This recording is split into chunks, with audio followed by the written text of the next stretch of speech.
My name is Reese, and for most of my life, I've been the invisible button on a designer coat. Functional, necessary, but never the focal point. At 29, I'd perfected the art of existing quietly, a skill honed by years of being the less glamorous, more practical daughter in the Thomas household. I work from home, a freelance UX and UI designer, which only solidified my family's belief that I didn't actually do anything. My office is a corner of my living room, bathed in the soft glow of multiple monitors, and my loudest coworker is usually the hum of my espresso machine. I'm introverted by nature, but my family's constant dismissal had certainly helped me lean into it. Silence, for me, was a double-edged sword, sometimes a comfort, sometimes a stark reminder of how little space I occupied in their world. One quick thing. Tell me your location in the comments. I'm curious where my stories travel. That's why the Tesla was so important. Not just any car, but my car. A Model 3, deep blue, sleek and silent.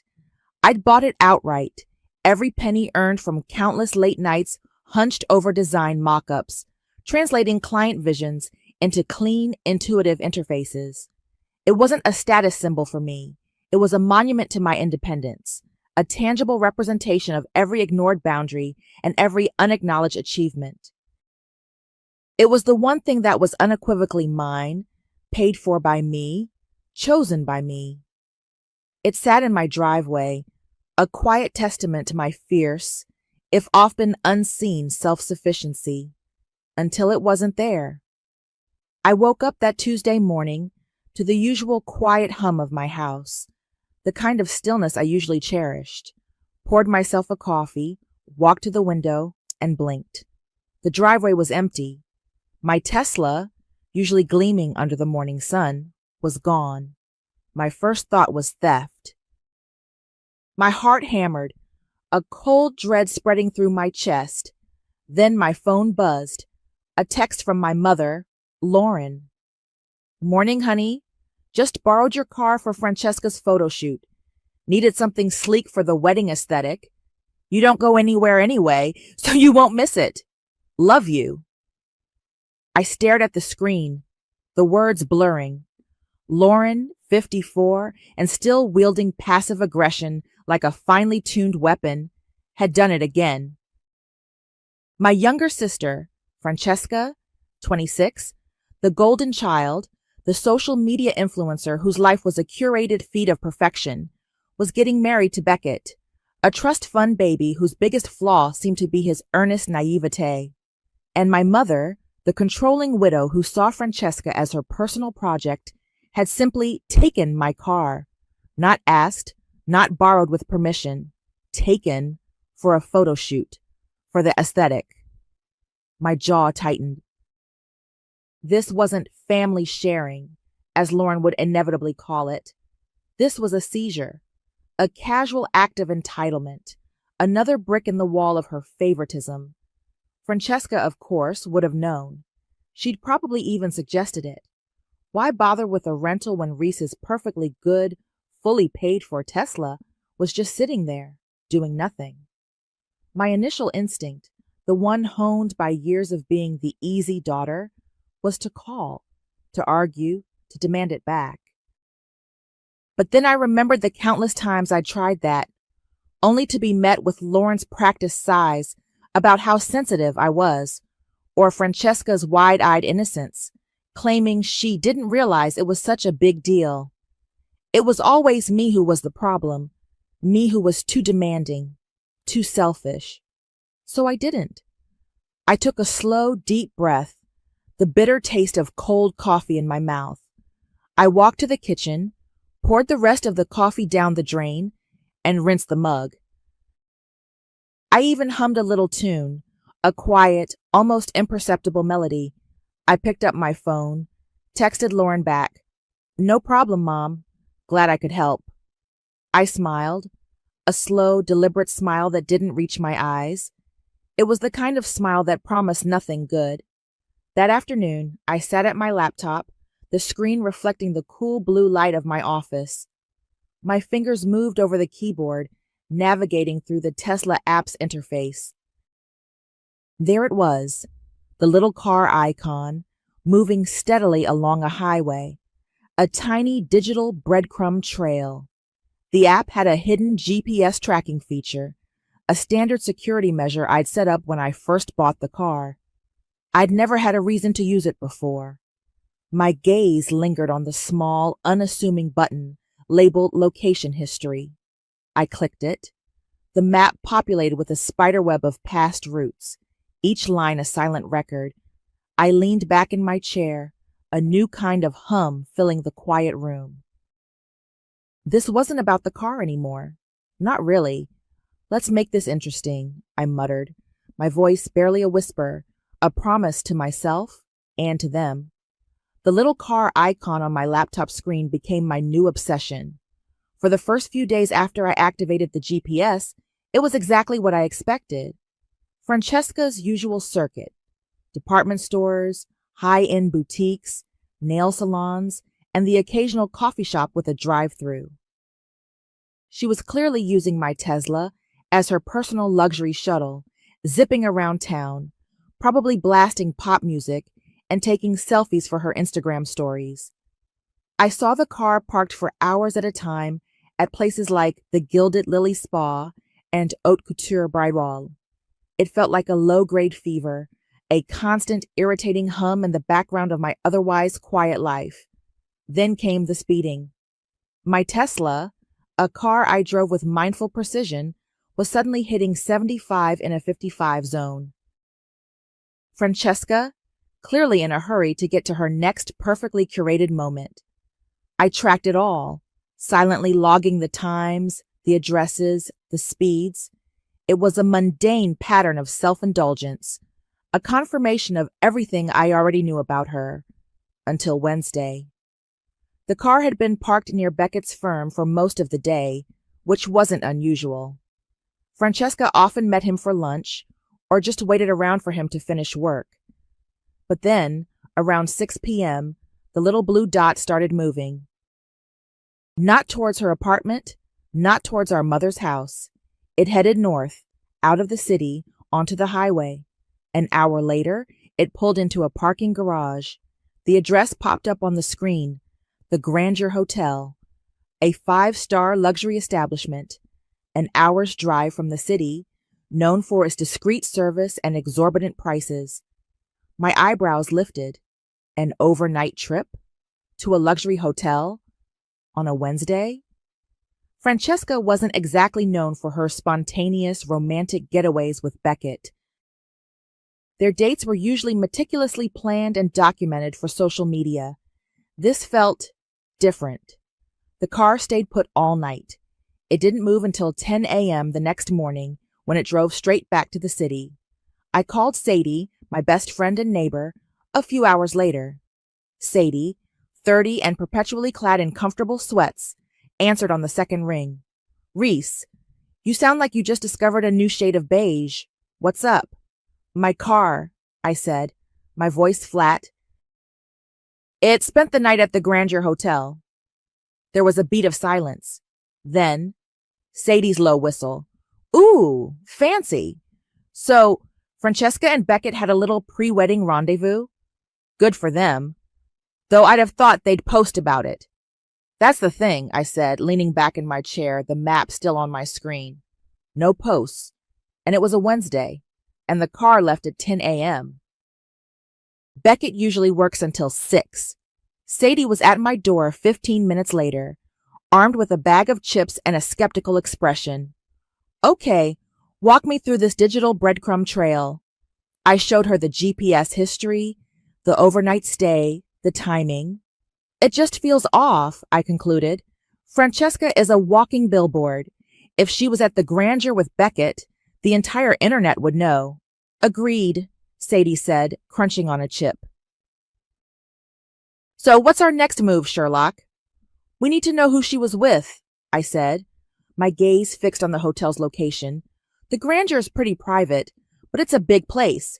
There has to be something." This was where my tech-savvy skills came in. Not hacking, not breaking laws, but knowing how to dig. We started with the basics, cross-referencing the exact time the car arrived, and left with any publicly available information about the hotel. Local news reports, social media posts geotagged at the grandeur, even public webcams that might have a view of the entrance. It was like sifting through digital sand, looking for a specific grain. Hours passed. We scrolled through Instagram stories, Facebook check-ins, even obscure travel vlogs. Most of it was useless. Then Sadie gasped, "Reese, look at this." She pointed to a blurry background in a short video clip, part of a travel influencer's story from that exact Wednesday night. The influencer was filming herself walking through the Grangeur's opulent lobby, gushing about the decor. But in the background, near the main entrance, a blue Tesla was visible pulling up to the valet, and two figures were getting out. "Enhance," Sadie joked, but I was already working. I downloaded the video, ran it through a few open-source video enhancement tools, and zoomed in. The quality was still grainy, but undeniably was my Tesla. And the two figures, one was tall, slender, with long blonde hair. Francesca, no doubt. My breath hitched as I focused on the second person, a male. He was taller than Francesca, with dark wavy hair. He turned his head slightly as he walked, and the angle, combined with the low resolution, made it hard to be certain. But the way he moved, the slight tilt of his head, I zoomed in further, pushing the pixels to their limit. The face resolved, just enough. My stomach dropped. It wasn't Beckett. It was Casey Murray, my ex-fling, Casey. The name hit me like a physical blow, even though I hadn't thought about him in years. Casey Murray, 27, a graphic designer I'd dated casually for a few months about a year and a half ago. It had been nothing serious, just a comfortable, easygoing connection that had fizzled out when he got a new job in a different city. We'd parted amicably, no drama, just a mutual understanding that it wasn't going anywhere. He was charming, funny, a little bit reckless, and surprisingly sweet. Everything Francesca usually avoided in favor of polished, pre-approved partners like Beckett.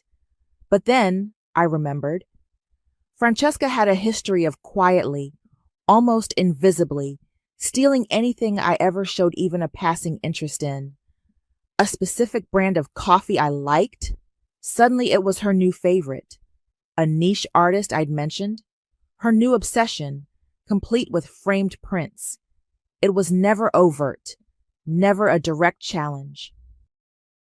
Just a subtle absorption, a way of making my preferences her own, effectively erasing my original claim.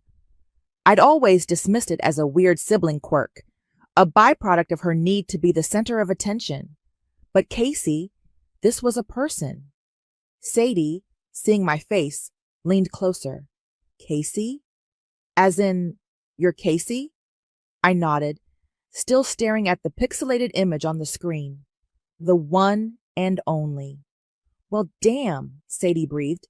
"She really went for the full-service package, didn't she? Your car, your ex-fling, your mother's approval."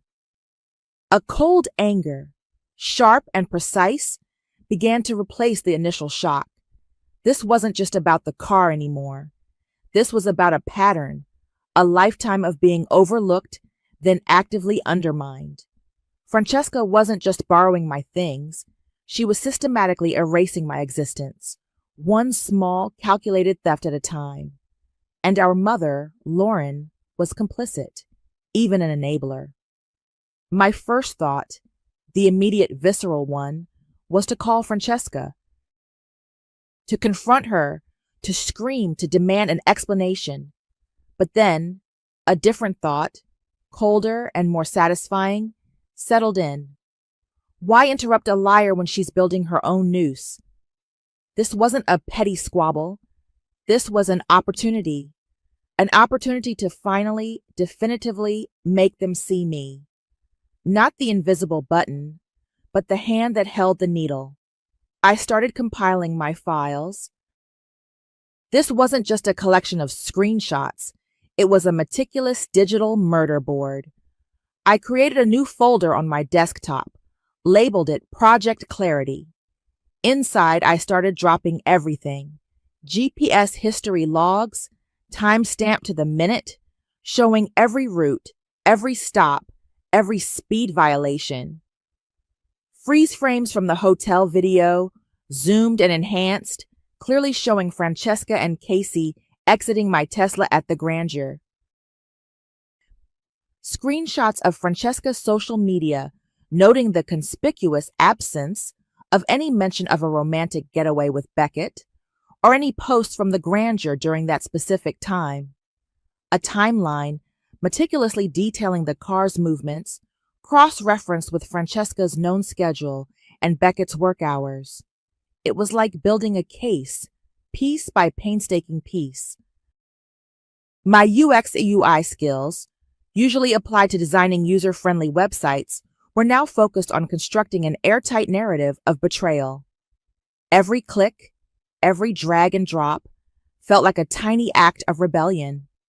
A few days later, just as I was refining my timeline, my phone rang. Lauren. "Reese, darling, so glad I caught you. Francesca is having a bit of a meltdown about the wedding website. The designer she hired just disappeared. You know, creative types. Anyway, she was wondering if you could just whip something up for her. You're so good with computers, and you're always home anyway. It would be a huge help." My mother's voice, dripping with her usual blend of casual expectation and thinly veiled manipulation, grated on my nerves. You're always home anyway. The familiar dismissal, the assumption that my work was a hobby, my time limitless and worthless. I paused, a calculated silence stretching between us. I could say no. I could tell her exactly where she could stick her wedding website, but then I wouldn't have a front row seat. I wouldn't have access. A slow smile spread across my face, the kind of smile that promised nothing good. "Of course, Mom," I said, my voice sweet, almost too sweet. "I'd be happy to help Francesca with her wedding website. Send me all the details." "Oh, Reese, you're a lifesaver. I knew I could count on you. See? You always come through." I hung up, the smile still fixed. Oh, I'll come through, all right." Later that evening, my phone buzzed with a text. It was from Francesca, but it wasn't addressed to me. It was a message clearly intended for Beckett, or so she thought. It had been sent to Sadie. Francesca must have accidentally typed Sadie's number instead of Beckett's, probably because Sadie was in her recent contacts from some group chat. The message read, "Can't stop thinking about the Tesla and that hotel suite. Next time, let's skip the dinner and go straight for the dessert." Sadie immediately forwarded it to me. My eyes widened. It was the final, undeniable piece of the puzzle, the accidental confession. The universe, it seemed, was collaborating with me. The rehearsal dinner was in 3 days. 3 days to finalize my Project Clarity file. 3 days to print everything, to choose the perfect paper, the perfect envelope. I spent those days in a quiet, almost meditative state. I finished Francesca's wedding website, of course. It was pristine, elegant, featuring all the curated photos of her and Beckett looking blissfully in love. Every click, every carefully placed image felt like a silent, mocking laugh. The accidental text from Francesca to Sadie, the one about the Tesla and that hotel suite, was the final nail in the coffin. I added a screenshot of it to my file, along with Sadie's confirmation. The evidence was irrefutable. It wasn't just circumstantial. It was a confession. The day before the rehearsal dinner, I called my mother. I needed to hear it one last time, to confirm what I already knew. "Mom," I started, my voice calm, almost detached. "Can we talk about something? Just for a minute?" "Of course, darling," Lauren said, her voice a little distracted. Just rushing around getting everything ready for the dinner tonight. What is it? It's about Francesca, I said. And me. Did you ever love me enough to pick me? To put me first? Even once? There was a beat of silence on the line, a hesitation that spoke volumes. Then, her practiced sigh. Reese, what kind of question is that? I love both my daughters equally. You know that. Do I? I pressed, my voice still even, but with a thread of steel, because it always felt like Francesca was the one who needed protecting, the one who needed the spotlight, and I was just the one who could handle it, the one who didn't need anything. You always survive, Reese, Lauren said, her voice softening, but it was the same old line, the same old justification. You're so strong, so independent. Francesca, she's more fragile. She needs support. You've always been so resilient. You don't need me to fuss over you.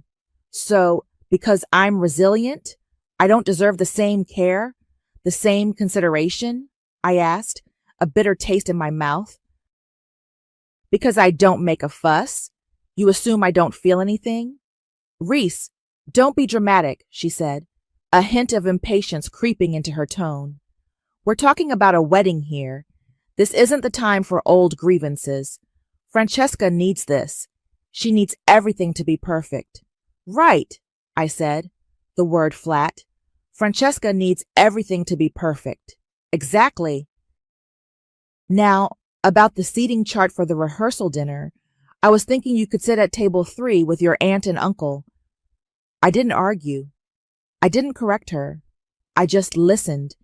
The phone pressed to my ear, the familiar pattern of her dismissiveness washing over me. When she finally ran out of instructions, I simply said, "Okay, Mom, see you tonight." I hung up, a strange calm settling over me. It was confirmed. She would never choose me.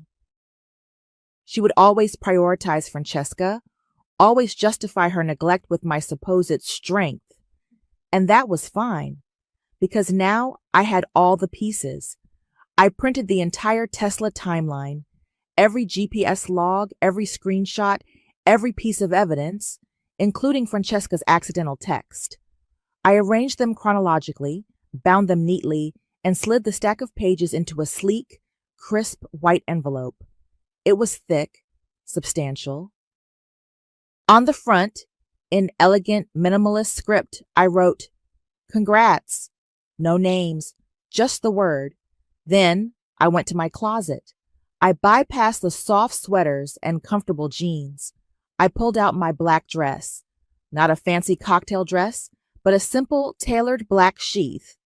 It was understated, elegant, and utterly devoid of joy.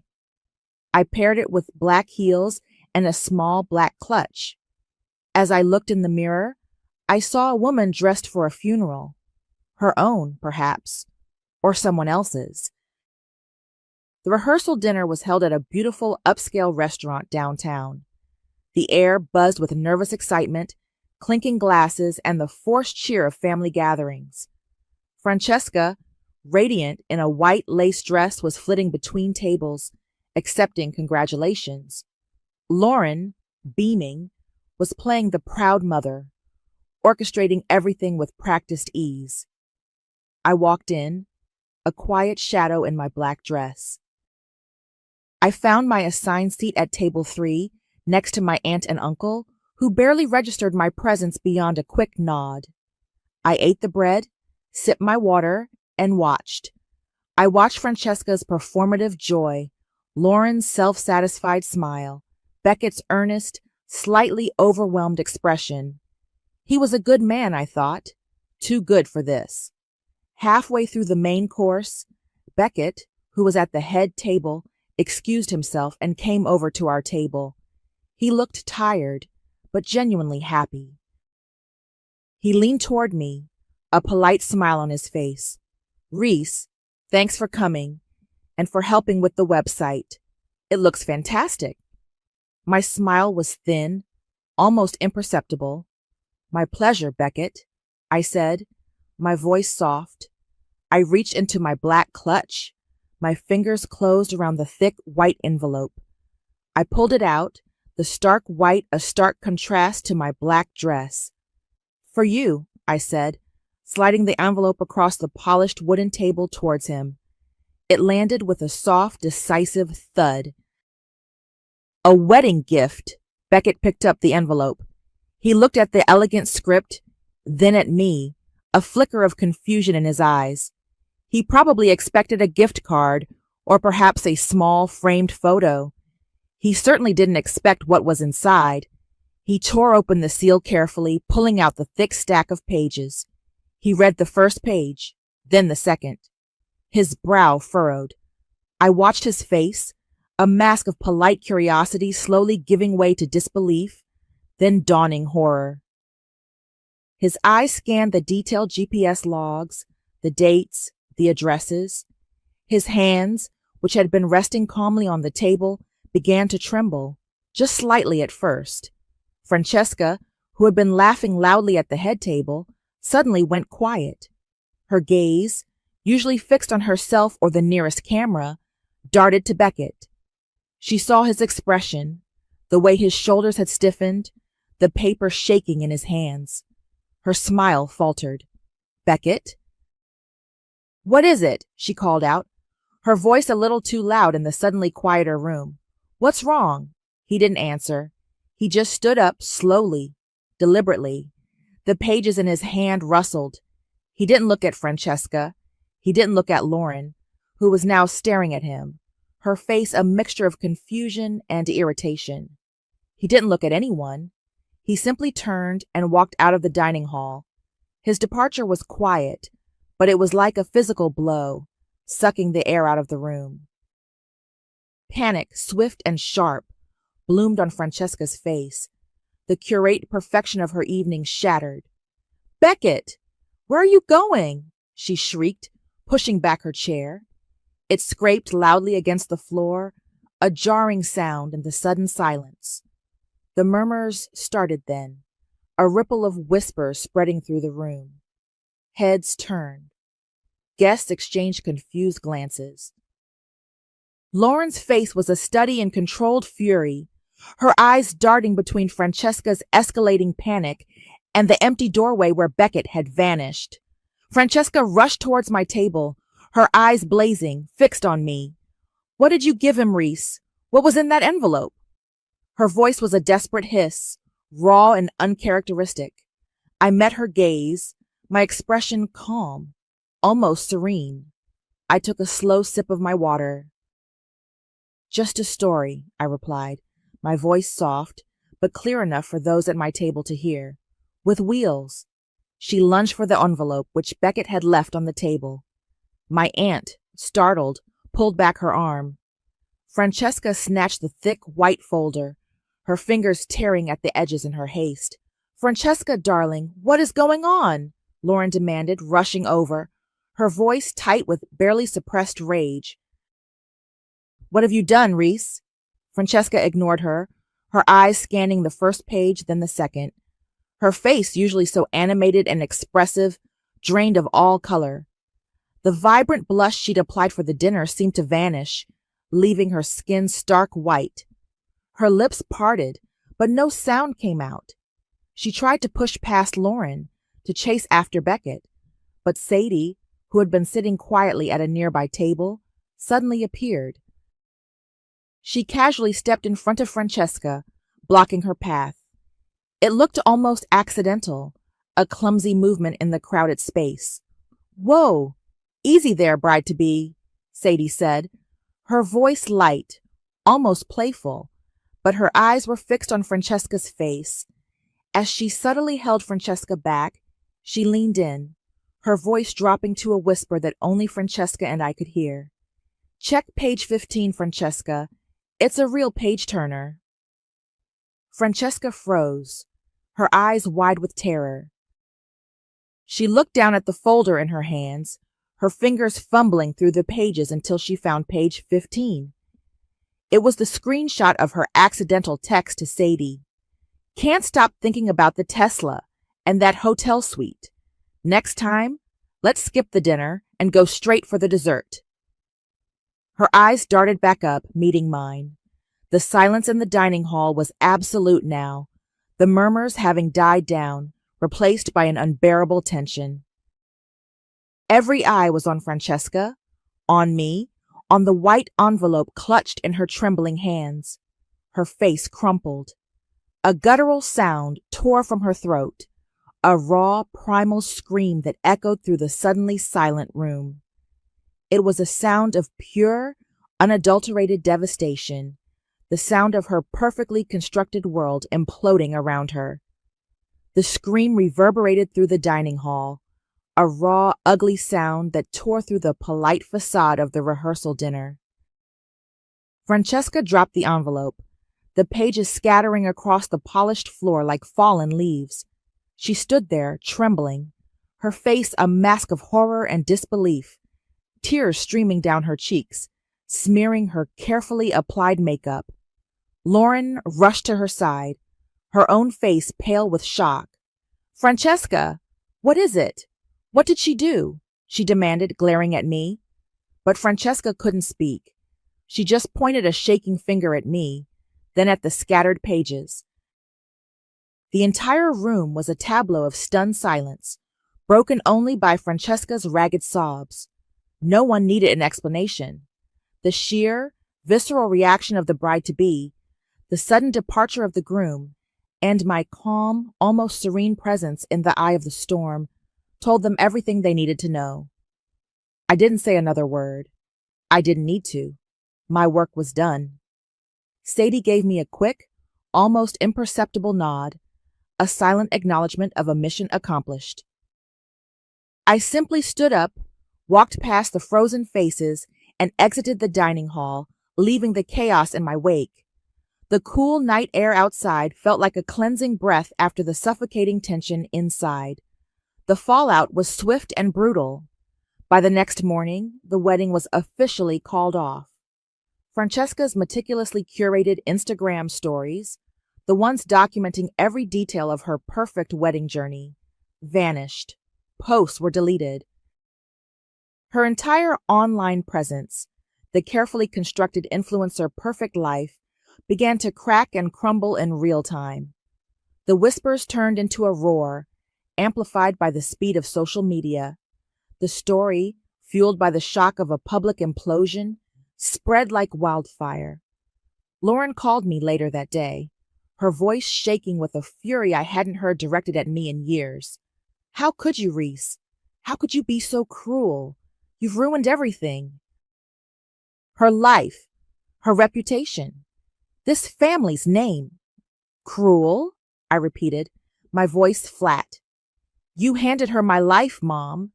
You gave her my car, my independence, because you didn't think I deserved one. You enabled her to take everything she wanted, including my ex-fling, and you expected me to just sit quietly and be the resilient one." "She's your sister. She's fragile. She needed this," Lauren shrieked. "No," I countered, my voice rising for the first time. "She wanted this. And you let her have it, at my expense. You didn't think I'd fight back, did you? You thought I'd just take it, like always." There was a pause, a moment of stunned silence on her end.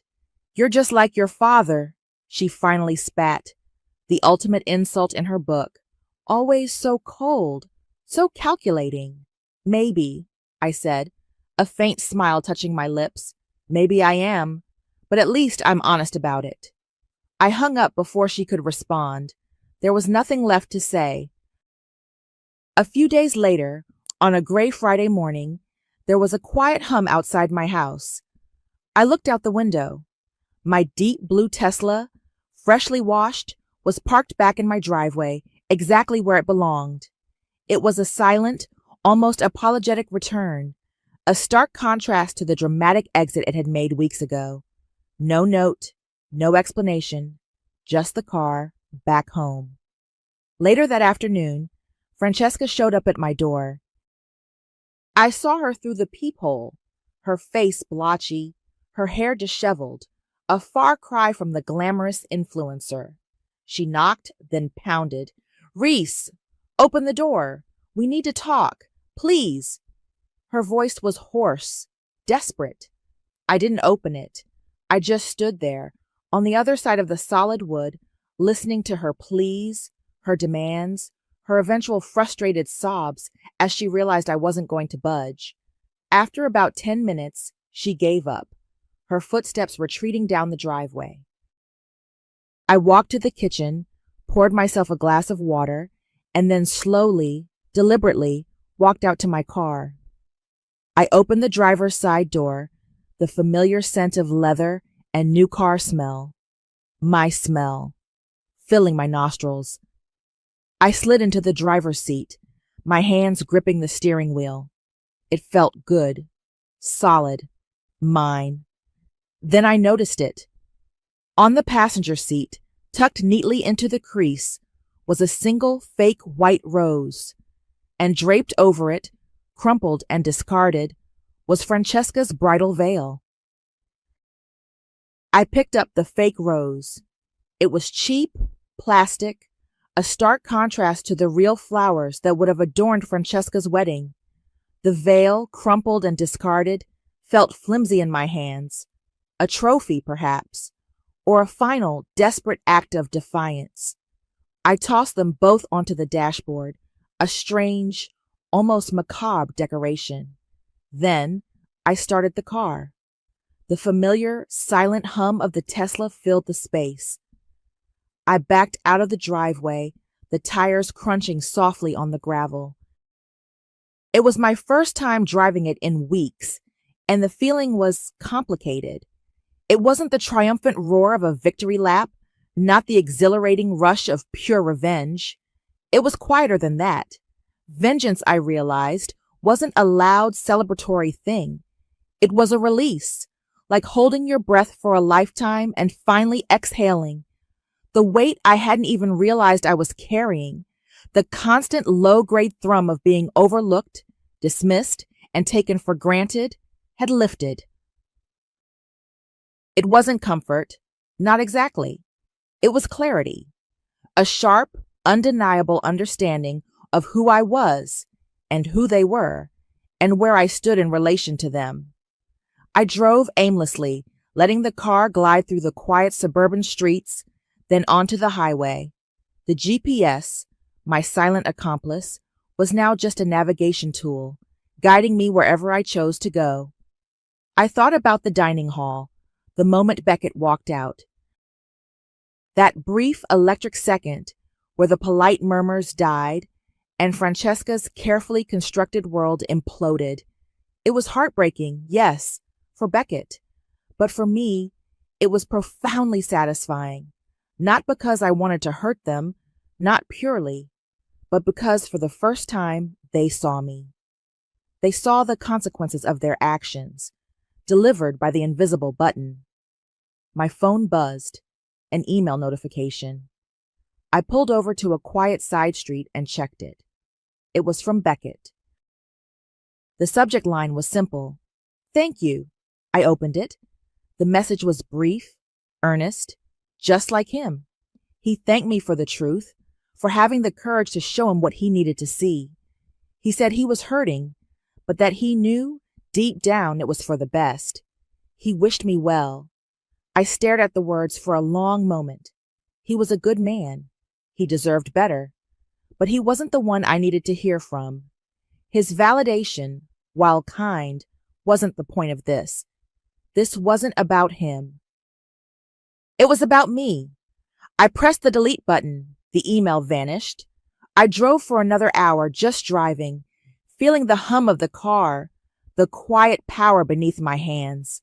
The fake rose and the crumpled veil sat on the dashboard, a silent reminder.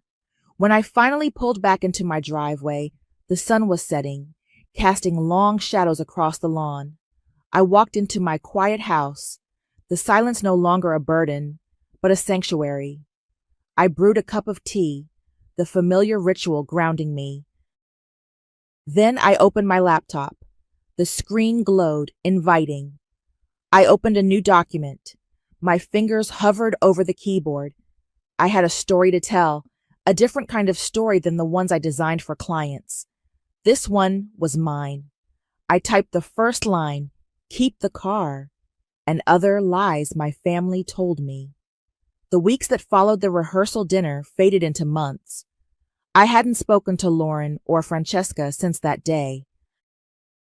There were no calls, no texts, no attempts at reconciliation from their end, just silence, which suited me perfectly. It was a different kind of silence than before, though, not the silence of being overlooked, but the silence of a boundary firmly, irrevocably drawn. One warm afternoon, roughly 6 months after the wedding implosion, Sadie and I sat on my porch. The air was soft, carrying the scent of blooming jasmine. New plants, vibrant and green, thrived in pots around us, a small, tangible representation of growth. My Tesla, clean and gleaming, was parked peacefully under the old oak tree in my driveway, a quiet sentinel. The fake rose and discarded veil were long gone from the dashboard. I'd tossed them a few days after the car's return, no longer needing them as reminders. The clarity was enough. "Heard anything from the Thomas Family Drama Club?" Sadie asked, sipping her iced tea. I shook my head. "Nothing direct. I've cut them off completely. No calls, no emails, nothing. It's surprisingly peaceful." "Good for you," she said, a genuine smile on her face. "You deserve that peace." We both knew the rumors, of course. They filtered through the small town grapevine, snippets from mutual acquaintances who couldn't resist sharing. Francesca's social media, once a vibrant, carefully curated shrine to her perfect life, was gone. Deleted. The influencer persona, shattered. Rumor had it she was back living with Lauren, a stark contrast to the independent, glamorous life she'd projected. She was reportedly working at a high-end boutique in the city now, a job that didn't require a public persona. No one, not a single person, spoke of the wedding. It was as if it had never happened, a collective erasure of a very public humiliation. My own life, meanwhile, was expanding. The memoir, "Keep the Car and Other Lies My Family Told Me," was coming along slowly but surely. It was a cathartic process, translating the raw emotion of a lifetime into carefully chosen words.